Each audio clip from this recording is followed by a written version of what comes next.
excited for this conversation. We get to rip a little bit back and forth today. But Charlotte, I'll probably kick it over to you. I know Emily and I are going to be doing a lot of the talking, but you get to launch us. So maybe we'll start with you. I'm happy to. Hi, I'm Charlotte Zoda. I am the partner manager for Hatch here at Wizehire, joined along with Emely Mercado, even though it says my name. Her name is Emily. I will try to do that too. She's one of our senior hiring coaches. For those of you who may know, we've had the privilege of being partners with Hatch since 2020. It's been a minute. And I had actually met Robby for the first time at an event last year. In a nutshell, Wizehire is a hiring recruiting tool that helps you find the top talent you need so you can focus more time and energy and resources on your business. Mm-hmm. So we're very excited to be here today and able to share some of our insights in the current, real estate market and how it can impact hiring for you this year. So thank you to Robby and Hatch for having us here today. Emily? Thank you, Charlotte. Hi, everyone. Nice to meet you. I'm Emily. I'm a senior hiring coach here at Wizehire. Essentially, what I do here is I help make the lives easier of our clients, and whether that's managing their ads, giving them some advice on, let's say, compensation, the job market that they're currently hiring for, how many other people are currently hiring for the same role, because these are all things that you want to take into consideration when you're looking for top talent. So I'm glad to be here. Love it. Love it. Charlotte, Emily, anything else that you guys want to hit on before I start ripping for a minute? Oh no, do what you do best. Okay. Yeah, take it away. I will fill space because I'm loud and obnoxious. All right, y'all. First off, Zoom has been really weird the last few days. So know that if there's any weird interruptions, if I get all pixelated, it usually works itself out within a minute or so. So just stay patient with us and send your frustrations over to Zoom. I was going to say there's no other alternative, but you could use Google Hangouts, but half of you wouldn't be able to make it in because Google Hangouts is miserable. All right, y'all, like they kind of said, I'm Robby T with Hatch Coaching. I'm a coach as well. Emily, look at us. We're both coaches, which, by the way, is such a weird title. Let's just we acknowledge that. Really at Hatch Coaching, our whole goal is to redefine the way people treat people. And what I'm really excited about today is we get to talk about something that I think is so important to people when it comes to building their businesses, which is hiring. And I want to start here. We're going to start talking about some real estate trends, but I want to name something really, really quick that I think is one of the worst philosophies that I see in the real estate industry and in hiring in general, which is hire fast and fire fast. There is nothing that pisses me off more than that, because we're not treating that person like a human being. And more importantly, it leads to really terrible hires. So by the end of today, we'll be sharing some of those thoughts, those ideas on things you can be doing to make a far better hire. And guess what, y'all? It starts with hiring slow. And as Charlotte just said, any questions you have, drop them in there. We may answer them live, we may answer them right away, or we may do what I call the proverbial punt, which means we will do it later. Or I might just not answer your question at all because some people ask some crazy questions, but hopefully you're not that person. Anyways, so we need to talk about real estate markets and where we've been, where we're going, all that good stuff, because it I think deeply impacts where we take our businesses and impacts our hiring. Let's start with this. I've been telling people that we are shifting or have shifted now. About 6-ish months ago. For those on the West Coast, it started in April. For those on the East Coast, it's kind of weird. It started more like June-ish. But essentially, about half a year ago, we shifted from what I like to jokingly call a fake market, or as Sharon, the president of Real, calls it a momentum market. I don't know. I think fake market sounds funnier.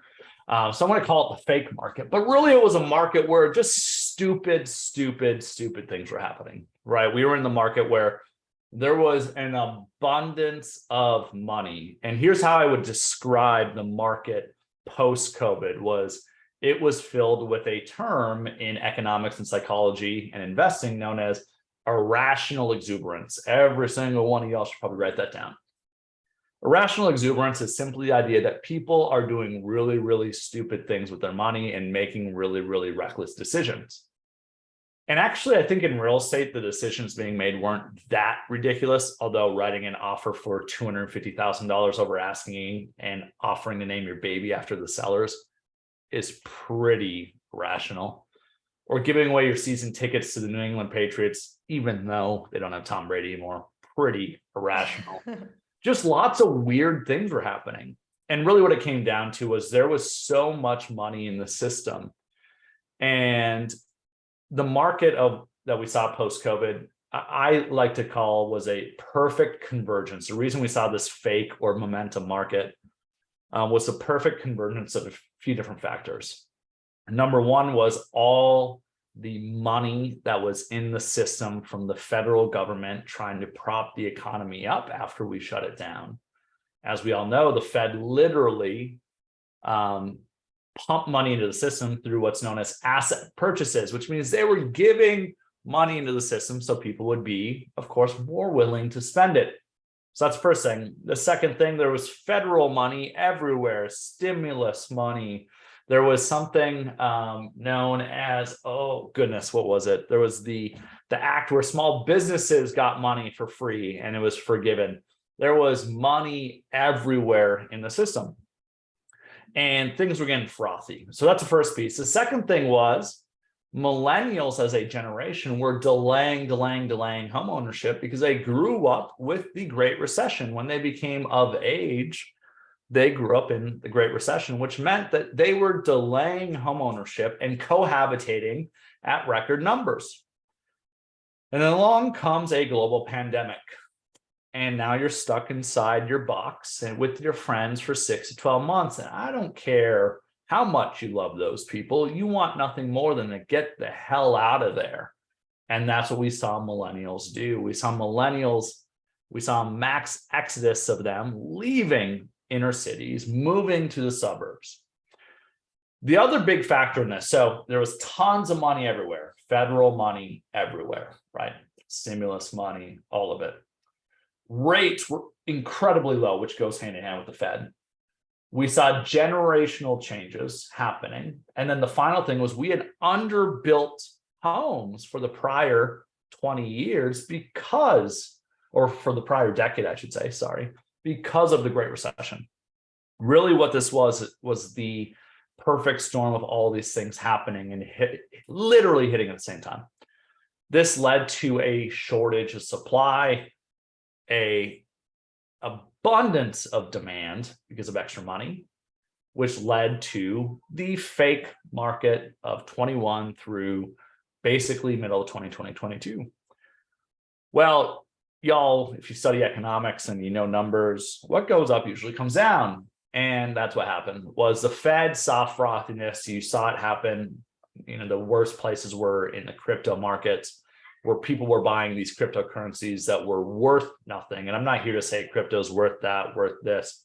What I do know is a lot of the fringe cryptocurrencies would balloon up and there was a lot of stupid things happening, which is a sign of, oh my goodness, irrational exuberance. And the other big sign was inflation became a son of a biscuit. So the Fed had to fix it. You're like, goodness sakes, Robby T is going all professor on us today. The Fed said we had to fix it. So what they did was they stopped buying purchases and instead started selling the assets they had been purchasing. What that does is pulls money out of the economy. When you pull money out of the economy, there's less money in it. When there's less money in the economy, in addition, well, I should say this, there's less money in the economy because they're literally selling their assets, which means people like you and I are buying them, less money in the system. On top of that, they raised interest rates, and rates went from 3.25%, 3.5% to 6.5%, 7%, essentially in 2.5, 3 months. What for most of us felt like overnight.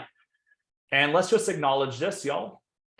When rates nearly double overnight, it hurts. Most people's out-of-pocket payment dang near doubled.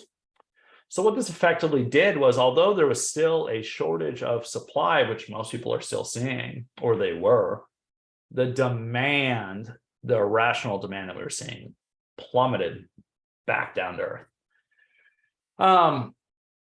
What we saw on top in terms of raw numbers because again, I'm a numbers person. I like to look at the data. We saw the effects of this essentially be home prices in most places staying roughly the same for the last 6 months. Some markets, that's not true. If you're in a more volatile market, the Phoenixes of the world, the Las Vegases, you've seen prices dip. But for most markets, we actually haven't seen prices dropping drastically. They've held pretty steady. What we did see happen, though, is total sales in our markets dropped about 20-25%, depending on the market you're in. And the reality is that's what actually impacts real estate agents the most. Your income is less affected by the sales price of the home. It's total homes being sold. And what we saw happen was in the last 6 months, most people in real estate went from making more money than they've ever made before because prices were stupid and we were seeing the most amount of homes being sold that we've seen ever in these markets to, oh my goodness, we're selling 70% of what we were selling last year. That's painful. All right. It's painful. There's no doubt about it. And actually, it's the exact same thing that happened post 2007, 2008 in terms of amount of homes being sold. You go look at the data and the amount of homes being sold, the drop in terms of raw percentages was almost the exact same. The other thing, of course, that happened in 2007, 2008, just so you all know, is prices also plummeted drastically. That's not happening, like I said, nationwide, but total sales did. But I got to name this. You're all like, holy God, Robby's making a really compelling case on why I should drop out of real estate and no longer play this game. I love times like this, y'all. I'm a psychopath for times like this. And here's why. In the fake market, your skills didn't matter. Did not matter one bit. Didn't matter how good you were. The quality of the service you provided in that fake market did not matter. Y'all, moving forward, the quality of your team and the quality of your skills is the thing that separates agents that are selling more homes than they were last year.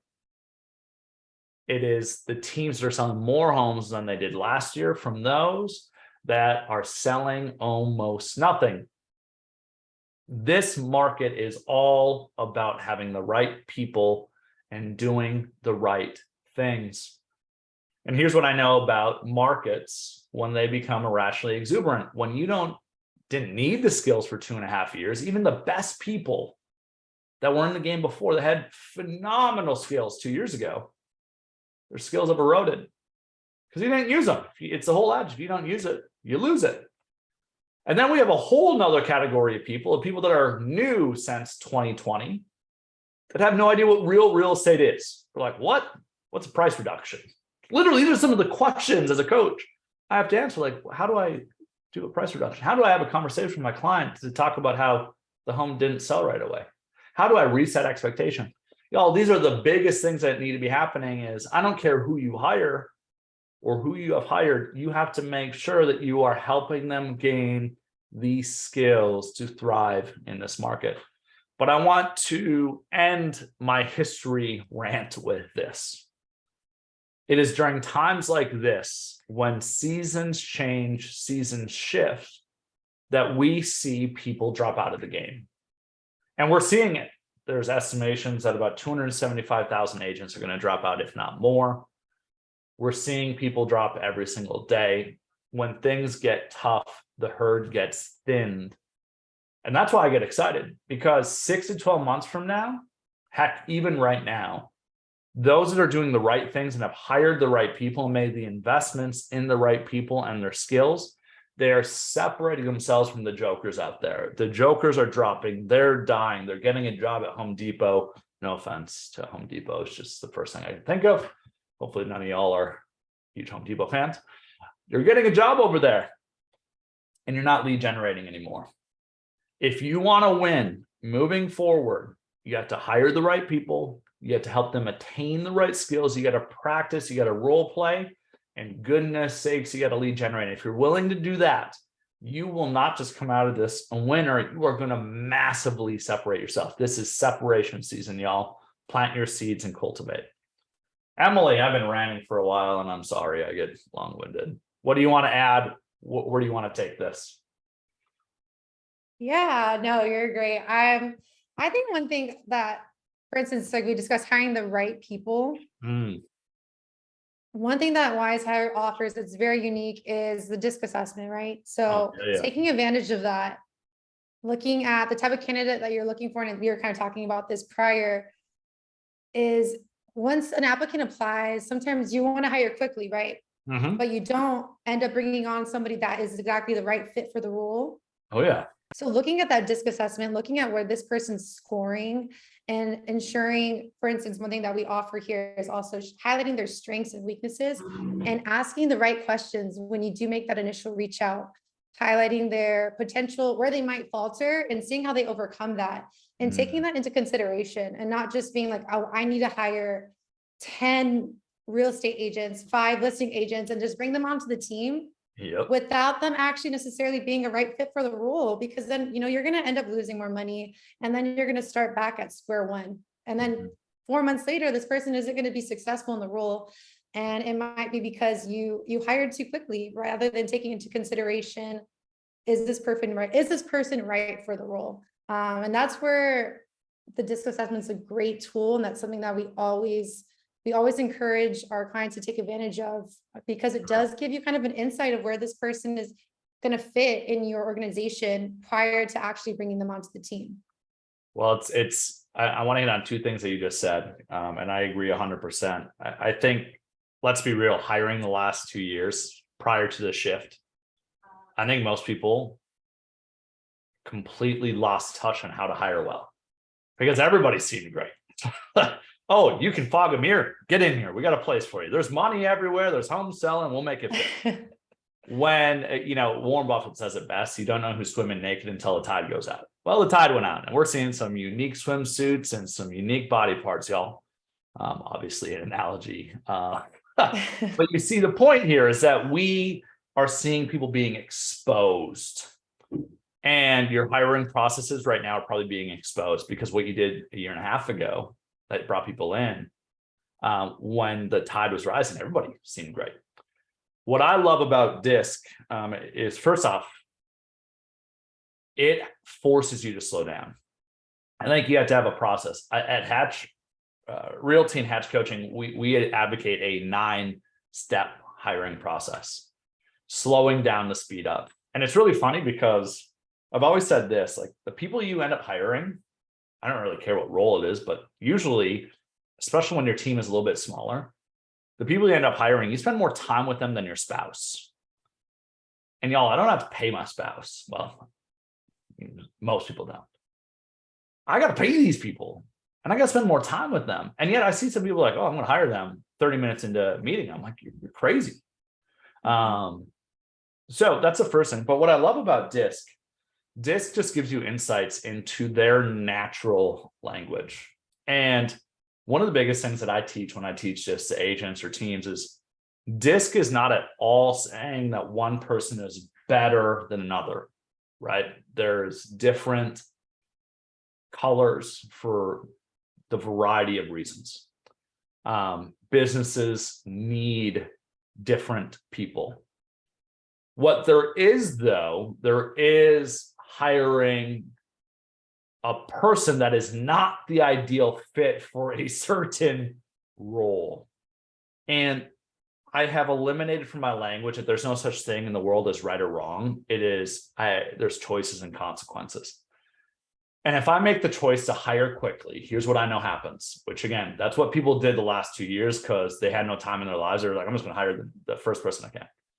When you hire quickly, you're a heck of a lot more likely to see this consequence. The consequence is a person comes in your world, works for 6 months, is a monster, was wearing a mask. You had no idea. Things get tough. Now they lash out on you. The consequences of this are you poured 6 months into this person and now you have to start all over. And then you blame them. Emily, there's nothing that drives me more nuts in this game than someone making a bad hire and then them blaming the candidate. It irks me because real leaders take responsibilities for their organizations and say, if mistakes get made, it's my fault. That takes real courage. And y'all, I teach this philosophy that when we're hiring, there's actually A, B, C, D, and F players. Okay, y'all can take some notes on this. A, B, C, D, and F players. And I ask people, what is the worst hire you can make in your organization? And everybody naturally says an F player. And no, it's not, because when you hire an F player, you know it quickly and you fire them. Okay, that's that person that comes in and is stealing money out of this. That's an F, see it gone. Failing, they don't have the skills or they're not the right culture. See ya, you got to go. A D player is somebody who has the right skills, but not the right culture. It is the person that maybe does the job right, but treats everybody so poorly. We got to let these people go too. These decision matrices are really easy. Then you have the C player. The C player is the person that's a culture fit, but they literally don't have the skills to do their job. You love them, you appreciate them. And I actually make the argument that that is the worst hire you can make, because it's predicated on one word: hope. I hope it's going to work out. I love this person so much. They're an SC. But I really need a listing agent right now. You see, what happens is a lot of hiring is simply about alignment. It's about making sure that this person fits. They want the role that you're hiring them for, and they have the skills or the ability to gain the skills for the role you're hiring them for. It's really that simple. And what we end up doing, flaw number one, is we hope, because they're a great person, that's going to change. We hope that their hunger develops. And there's one thing, y'all, that I've learned about hiring is don't trust people for who they say they're going to be. Trust them for who they are. The best indicator is not who someone says they're going to be. It's who they are. That's why reference checks are so key. If you don't do reference checks, you are a darn fool, y'all. That is silly. Really, reference check is simply, is this person who they say they are? Does it align? I always ask questions to expose this, and it shocks me how simple this is. I'll ask people simple questions like this. You can write this down to see if who they're saying they are is actually who they are. They'll say things like, I'll ask a question like, what do you think are 3 of the biggest things that are required for you to be successful? Right? Open-ended as heck. They can say whatever they want. Here's what they'll say is this, this, and this. A really good example, I just did this on an interview call for half an hour, and this is one of the questions I asked, and they said, well, reading is really, really huge to my success. I'm like, oh, cool. I love that. I read an hour per day, right? My friends back here, known as books, are hanging out. So I'm like, cool. I love that. And you know what happens is most of y'all don't dig deep enough. You're like, yeah, they're a reader. Nope. Here's what I'm going to do. Oh, cool. I love that answer. What's the last book you read? I don't want to tell you what last book I read, though. They can't remember. Yeah. Back like 7 years ago, 50 Shades of Grey was one. I would hear, I was like, that don't help. That's not what we're looking for in growth in your business, y'all. Mm-hmm. Not that. Or I'm reading Harry Potter. I love Harry Potter. Not what we're looking for. Well, you know what we'll see is people were just saying stuff. They'll say things like, well, I read this like a month ago. Y'all, if somebody is saying this is the top 3 thing for them to be successful and they haven't done it for a month, how successful are they going to be? They're literally telling you that they're not aligned. What they're saying doesn't align. I'm not going to hire them for who they want to be. I'm going to hire them for who they are. Right? These are the simple things. Don't settle for surface level answers. But what happens when we hire people like this? And then they come in and the mask comes off. I always tell people my hiring process, the 9 steps, the whole point of this is for me to get the makeup or the mask to come off, because every single candidate, almost always, at least the savvy and smart ones, are giving you the most glamorous version of themselves. Nobody goes into an interview and like, I'm going to talk about all my crap. Although that'd be refreshing, y'all. Our jobs is to find out who are they underneath the mask. Because guess what happens the moment there's resistance or frustration or hangups in a role? The mask comes off and now you see their real face. If you're getting caught off guard, if this happens to you, stop blaming other people. It's not their fault. It is yours, because you're not doing what you need to be doing in a hiring process to get them to take that mask off. You're not going deep enough. I'll take this one step further. When we go through all this, and you can check out our website, hatchcoach.com, you can reach out to me. We'll get you to 9 steps. And I think we have it available in our Wizehire suite, all that fun stuff. But one of the steps is doing a date night. One of our final steps is doing a date night with the person and their spouse. Because y'all, you're never just hiring somebody. You're usually hiring their family as well, especially in production-based roles. So if we're hiring somebody to come into a role, I sure as heck want to hire and see what their spouse thinks of this. This simply comes from, we have hired some people that their spouses were not on board, and we learned that mistake. And guess what? It didn't help them at all to be hired and work for us for 3 to 6 months and leave. That wasn't good for them. That wasn't good for us. So we simply do a dinner. We go out. I'd go out. My wife and I would go out with Charlotte and her potential husband if I was looking to hire her, or wife, or however you roll. I don't care. And I want to say, hey, what do you think about, let's say Charlotte, your husband was George. I'm making this up completely, but I'm going to ask George, what do you think about Charlotte working nights and weekends consistently? And if I see George be like, taking it back. Well, I think the problem is George doesn't have a choice in the matter of what I want.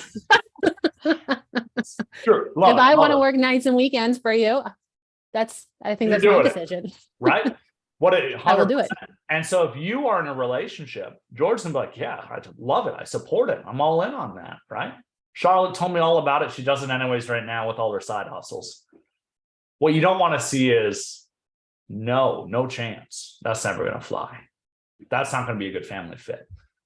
We're going to go there. We're going to have that conversation, because when we're hiring somebody, we're not just hiring them, we're hiring their spouse as well, especially as an agent.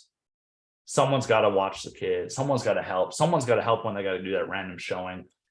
Are they supportive, or are they resentful about this? Okay. Last piece that I'll just name about DISC is this really just helps us see the alignment. And then our job is to make sure that things are aligned, that their DISC properly tells us who they say they are, that a DI actually acts and communicates and is a DI. My job is to take off that mask. That is what I'm trying to do. I want to know who the real person is. I want to know the heart behind the person. I want to know their desires. I'm going to do all those things before I go and make the investment of my time. Because so many people are like, well, they're with us for 6 months. I'm like, how much time did you waste on that person? And then pressing restart all the time. So that's what I love about this. No, I just to piggyback off of that. And I like that you said investment, because bringing on somebody to your team is an investment. It's not only an investment that's monetary, it's also time. Time is money, right? Mm-hmm. Training, onboarding, all of that takes a huge chunk of, let's say, those 6 months. Mm-hmm. So like you said, doing your due diligence during that initial interview process, taking advantage of the DISC, rather than just looking at someone's resume. Now you have something that gives you some insight on this person's personality and comparison, how they fit in comparison to top performers in that role. And a really great feature that we offer too is our insights tab. And let's say that it offers you insight on the DISC and the breakdown. It not only highlights strengths, but the most important part is that it highlights weaknesses. So you want to take in consideration this person's weaknesses, and then make sure that you're asking the right questions. Are you, if you give them scenarios, like you're saying, somebody's going to tell you A, B, and C. Yes, I can do that. Yes, I can do this. But then put them in a situation like, okay, then how do you overcome this? If I were to put you in the situation, what would be your steps of action? And then that's really where you're going to see this person's critical thinking. Okay, this is how they would handle a situation. They might have an amazing answer, or they might show you that they've never been in a situation like that, or that's kind of something that would fluster them and they shut down, which is totally okay. Some people are more successful in certain roles than others. So taking advantage of that and doing your due diligence will save you a lot of time, a lot of money, and help you bring on the right person in the long run. So. 100%. Yeah, you're spot on. I want to circle back to, I gave the examples of with the F and D player, you just fire them. The C player, what's painful is the C player is a person you fire after 6 months because you are forced to, and it's not fun. And it costs you the most, right? Because you invest for 6 months and then invest yields almost nothing. A B player is somebody who gets the job done. They are a culture fit and a skills fit. And then A players, y'all, there's 2 books I would read. Well, there's a book I would read on this called Impact Players by Liz Wiseman. And A players, I think, have 2 defining features that separate them from B players. B players, if they see a problem outside their job description, their mentality is not my job, not my problem. And that's not necessarily a bad thing, right? I will hire people like that all day long if they do their job well. A players, though, are the type of person that sees a problem and they say, that's not my job, but it's my problem. They proactively take these steps. And again, what I'm looking for is people. I want A players, y'all. Like, if I want to invest my time, which is my most valuable resource, I don't care. I can, money's easy now, thankfully, right? And I'm fortunate to be there. My biggest problem is time. If I'm reinvesting my time, by the way, look at the Wizehire shirt. That's to show we're repping, right? Emily, you got to change shirts. Come on now. I know. You let us down. She didn't get the memo, y'all. Let me come back. I'll put my merch on right now. Next time. But what it really comes down to is A players, when I'm looking to hire them, they're the people that are consistently looking for problems outside the purview to help solve. And they're not seeing those problems and complaining about them. They're seeing those problems saying, how can I potentially take some action to help solve this problem? That's what's so key in business. For me, it's I want A players. It's an A player gets 2 to 3 times more done than a B player. I'm going to try finding A players. The final thing that really separates an A player from a B player, and again, I'll hire B players all day long. I will not hire C players, DFs. And I want ideally A's. The other thing is something known as holistic empathy. Basically what Liz Wiseman called it upward empathy. I call it holistic. It's very normal for somebody to have empathy for people that are on their station or below. So if I'm an agent on a team, I'm an admin, I have empathy, meaning if somebody's going through something or frustrating, doing something frustrating, if they are in my station or below, they report to me, I'm empathetic towards them. An A player, though, has empathy, not just down, they have it up. It's holistic empathy, meaning when their CEO does something that pisses them off, because it's going to happen, y'all, especially during times like the last few months. An A player thinks, I wonder what the CEO is seeing that I'm not seeing. That's empathy, isn't it? Right there, literally, I wonder what they're seeing that I'm not seeing. That is upward empathy. It's holistic empathy. And I think I look for people above all else, people that are willing to solve problems outside just your box. I'm also looking for people that when there are problems and there are frustrations, are you complaining about it? Are you being a victim about it? Or do you have empathy for maybe they see something I don't? It's not that CEO is always right.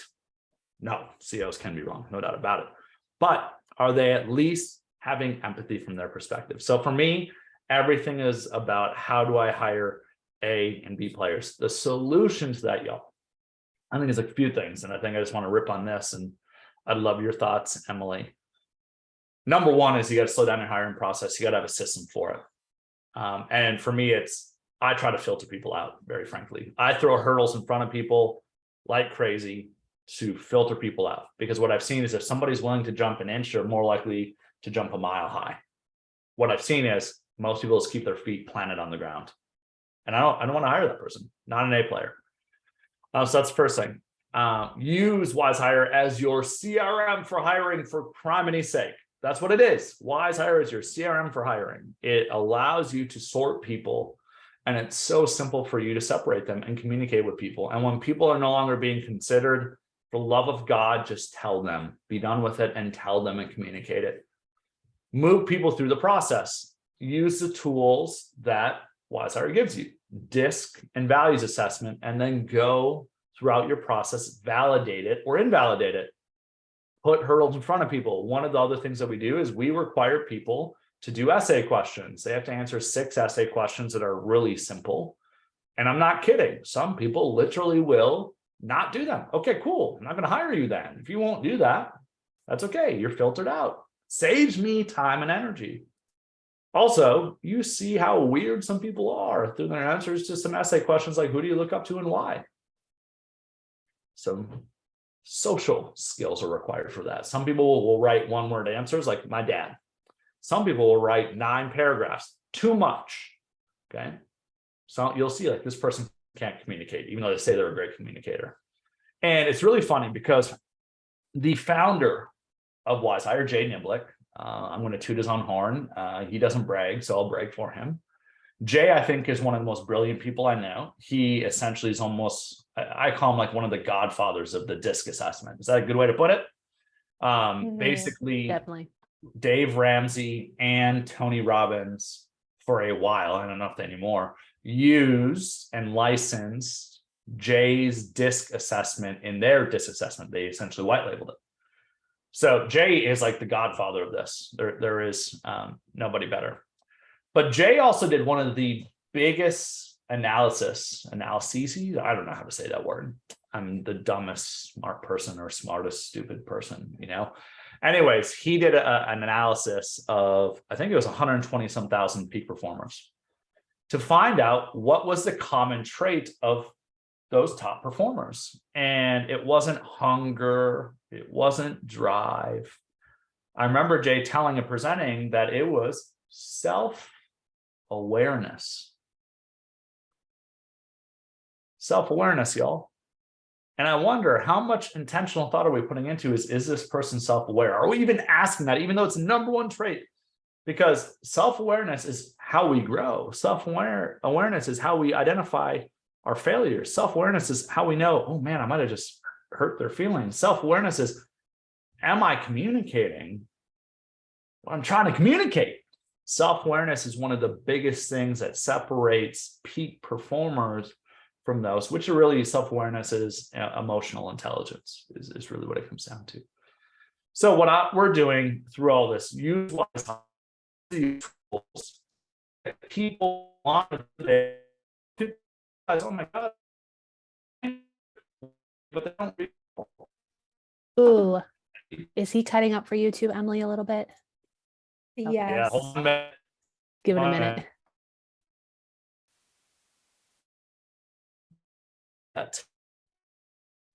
Can you hear my audio yet? We can hear your audio. Yes. All right, give it about 15 seconds. I told y'all, I told you this would happen. I knew it. Okay, and can you see me now? We can't see you, but we can hear you. Okay, all right, you can hear me. Let me try this one more time. Now can you see me? Still can't see you. I can piggyback on one thing that is really cool about the DISC that please. Jay offers.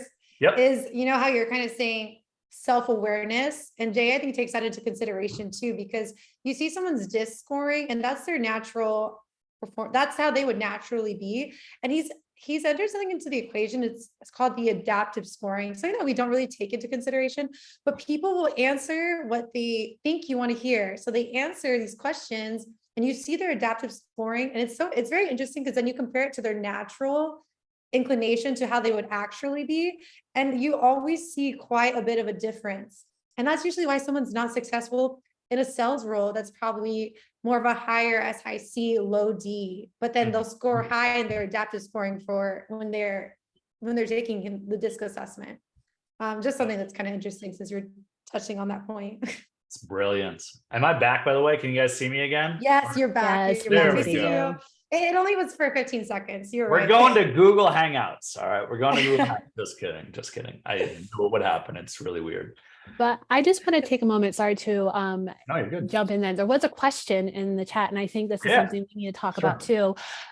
We got to find those ABC players, right? So there was a question. It's like, what are some of the specific suggestions that we offer for a good recruitment campaign? How are we attracting those candidates? Well, first off, you better write a job description that actually feels like it's not some stiff, boring job. Like it has life. And like I think, you know, and Emily, you can talk about transparency about income, and that what's really funny is people think that income is everything. Don't get me wrong, It's something, and transparency laws actually make a lot of sense, to be very frank. And being transparent about what you can make and the numbers of it. But more importantly, people want to feel something. And I think if your job description is boring as heck and has no life to it, I think you need to write the job description of what is something that's going to communicate the place I want to work. So I think it starts with your job description, as weird as it sounds. Number two, you need to be posting. If you're just relying on Wizehire's ads to find your applicants, you're a fool, frankly. It is one place to get opportunities, to get people, to find out what I would call have not met. But goodness sakes, you should be posting your Wizehire link and putting out social media posts about this opening. And again, use Wizehire as the funnel that people flow into. And one post is not enough. Your whole team needs to be doing this, and you need to be doing it consistently. You have to be social about it, whether it's on reels, whether it's on stories, and in posts. But here's the thing. I think it's really funny. If you have a really boring workplace that people don't want to work at, that needs to change. I can't change that for you. I'm sorry. Someone's got to shoot it straight. So, people say you got to have culture, communicate the culture. And culture was such a buzzword for a while, and nobody knew what culture was. That's my favorite thing about it. And all culture is the written or unwritten rules that define how people live and work in your workplace. It's the written and unwritten rules that people follow. And for us, I think it's positive energy, optimism. It is accountability. Like, you need to be able to demonstrate things that attract people. So those are some of my big things that I would say to attract candidates. And then of course, use Wizehire to filter through them. And then your communication to others throughout this process is how you keep people engaged. Are you just sending a one sentence email? Hey, we're doing a career night tomorrow at 2:00. It'd be great to see you there. Okay, cool. That sounds fun. No, add some life to your emails. Be human, for crimini's sake. So, Emily, what do you want to add? No, I agree. That's kind of like our big thing here at Wizehire, is sort of like you're marketing yourself to job seekers. I mean, with today's job market, the ball's kind of in their court. You need to let them know why they should come and work for you. There's probably 300 competing ads that are hiring for the same position, a bunch of real estate agents from different companies. But what makes you unique? What sets you apart from the competition? Whether that be just your company culture, for real estate, a strong lead generation system, good admin support, letting real estate agents do more what they do versus having to focus on the admin side of things. Communicating that in your ad and letting them know, hey, we are don't just come work with us, we're also investing in you. So highlighting that and letting job seekers know that why they should come and work for you, that's essential. Because if not, then you're just like every other company. So you want to set yourself apart from them. And that's something that we really try to hone in with our clients, because sometimes they'll put a generic ad and then they're wondering, oh, why am I not getting any responses? I'm like, because your ad looks just like everybody else's. So let's discuss, what do you offer? What makes you unique? And let's hone in on that. Well, and that's where we come in. And one more thing, Emily. So one more thing we got to add to this. Let's put ourselves in the shoes of somebody that's looking to find a job. And we're like, oh, that place sounds interesting. What's the first thing someone's going to do after they read your job description? What are they going to do? They're going to go to your social media. They're going to check your social media out, and they're going to see, does this place look fun to work at? Does this place look like I'd enjoy it? They're going to Google and see your reviews. There is no separating. Like, you can't have a crappy business culture and survive these days. You can't hire well. That got exposed all about like 10 years ago, y'all. You got to fix it and quit blaming the applicants. That's what I would do. I would Google it. And if I see like, oh man, this person has bad reviews, that ain't going to work for you. Oh, this person looks like an a-hole. Or maybe I just don't like them, right? Or maybe they don't look professional. And you know, what's interesting, I think what's so crazy is the definition of professional has changed so much, right? I mean, I'm wearing sweatpants and a t-shirt and a hoodie and a flat bill hat and crazy glasses. And I get to consult with and coach some of the top people throughout the real estate industry every single day. I think the definition of professional has changed so much. And I think for the better. I think it used to be like, you got to be dressed to the nines, which realistically was like saying, hey, unless you're a wealthy white man, you can't look successful, which was really messed up. And I'm so glad that has changed. But if I go to your Facebook and I see you posting things that are just negative and nasty, get out of here. I'm not going to want to work for you. You are always being interviewed in everything you do. So for us at Hatch Realty, one of the biggest things that we've done, we've tried to find just fun ways that highlight our culture, and our client events that we do are one way of that. It's our Friday dance videos.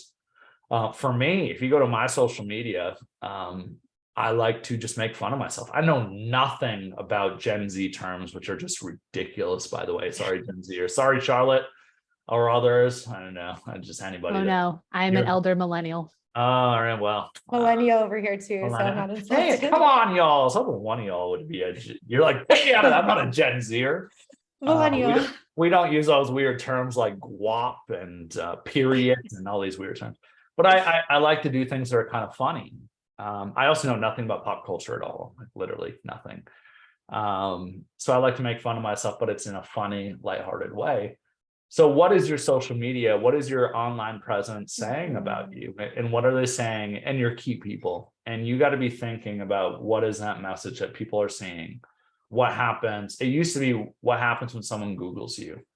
It's really evolved into, what happens when someone Googles you? What happens when they search you on Instagram?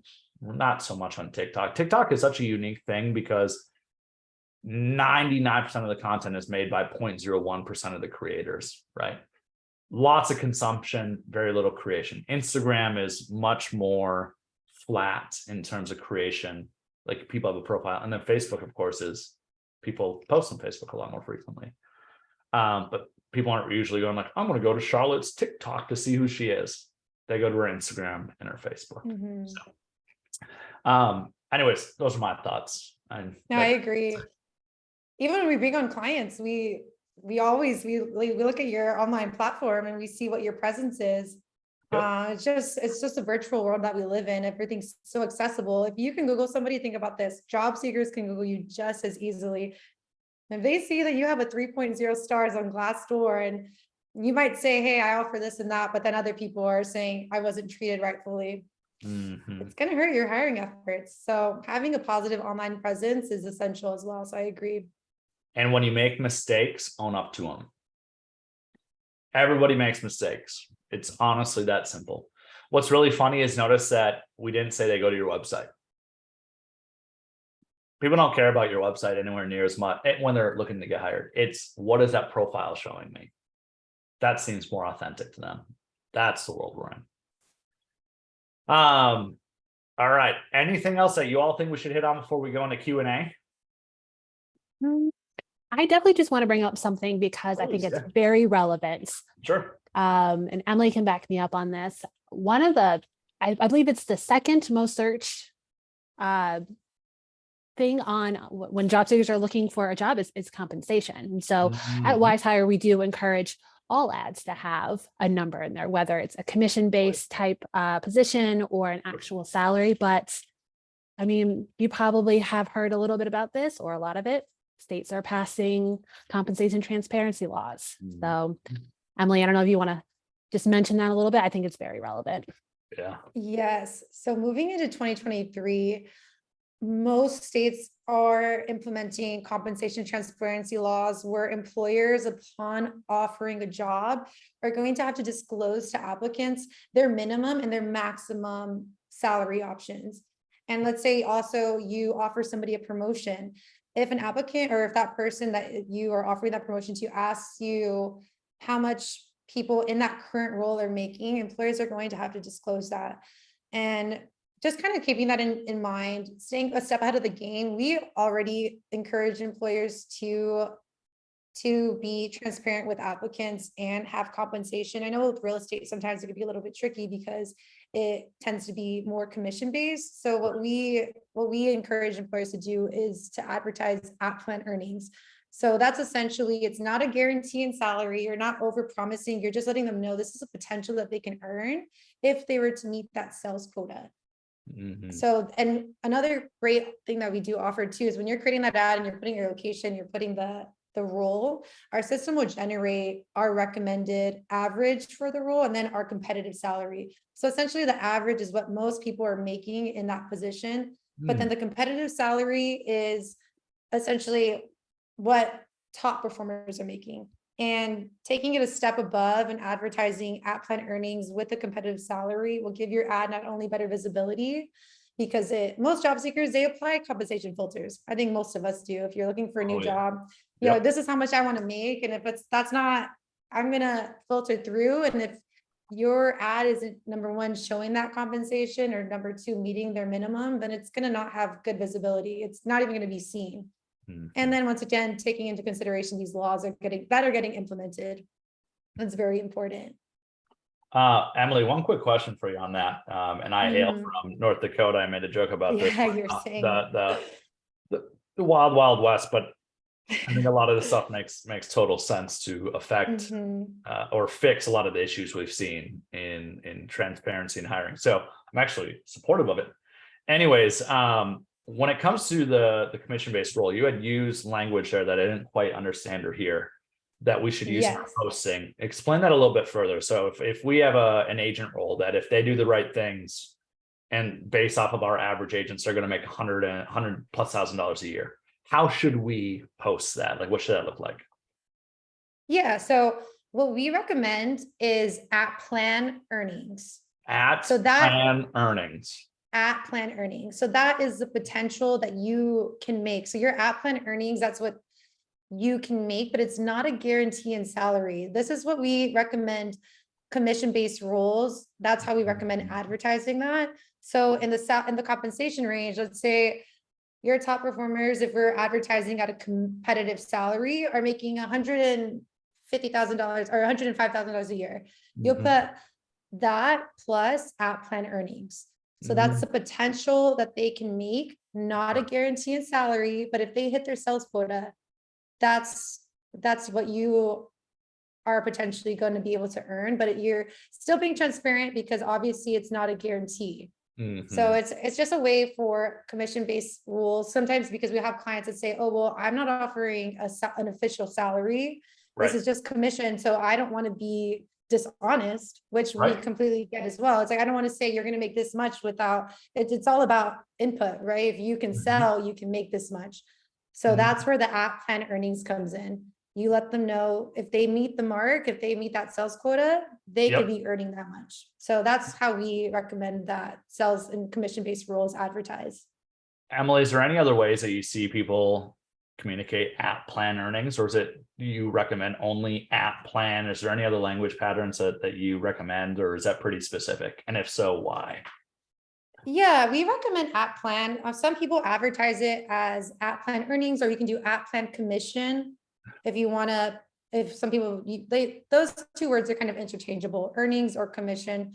That way they know it's commission based. And if you want to take another step further for transparency, you can break that down in the job description or the job summary, letting them know that it's commission based role. So we'll have some employers do that as well. Or if there is a base salary, then we'll recommend, but it's also plus commission, salary plus commission. Salary plus commission. I like the at plans earning because they have hands on at plan. They got to do the right things. Yes. Look at that. I learned something today. A couple things. This helps. This helps. In the wild, wild west of Fargo, North Dakota, we don't have any of that. But at plan earnings is something that we're going to at plan earnings. At plans. I was like, what did you say? At plan? Apple plan? At plan. it's kind of putting it's kind of putting the responsibility into their lap and sort of 100%. if they put in the work, and that's kind of what sales is, right? If you put in the work, if you can meet your goals, there's almost, you have the potential to earn so much, but it's very much so on how much you're putting in. I'm going to start putting at plan earnings $1 million. Just kidding. Just kidding. Yeah, exactly. There we go. I'm glad somebody got it. Okay, we had one more question come in quick. Is LinkedIn relevant for posting a job? I will allow you guys to answer that because. Yes. So we post to LinkedIn for you, but once again, how we were discussing about having an online platform, we post to LinkedIn, but if you don't have a company LinkedIn page, which we always encourage everyone to create, it's free, then we'll just post it generically, just with a Wizehire brand. And I mean, we'll still discuss that it's your company. But what we recommend is if you don't already have a company LinkedIn page, creating one, and then grabbing that LinkedIn ID. A lot of people aren't familiar with that. You can send us your company LinkedIn page and we'll link that.